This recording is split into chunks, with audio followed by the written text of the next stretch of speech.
দেশে dollar crisis নাই বললেই হবে, আলোচনা করলে হবে, নিউজ করলে হবে, টকশো করলে হবে, প্রমাণ দিতে হবে। আমার দেশে কোন ডলার ক্রাইসিস নাই, আমার দেশে কোনো ডলার ক্রাইসিস নাই। ডলার সংকট বলে কিছু নেই,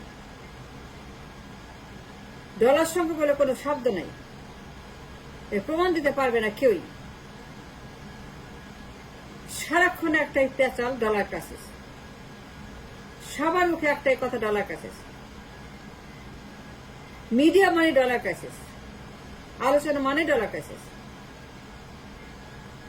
কিন্তু কোথায় ডলার ক্রাইসিস? কোথায় দেখলেন ক্রাইসিস? আমি তো দেখি না,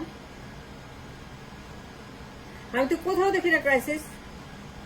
বরং উল্টা। আমাকে প্রমাণ দেখান তো একটা, প্রমাণ আনেন তো ডলার ক্রাইসিসের। তাহলে কেন বলেন ডলার ক্রাইসিস?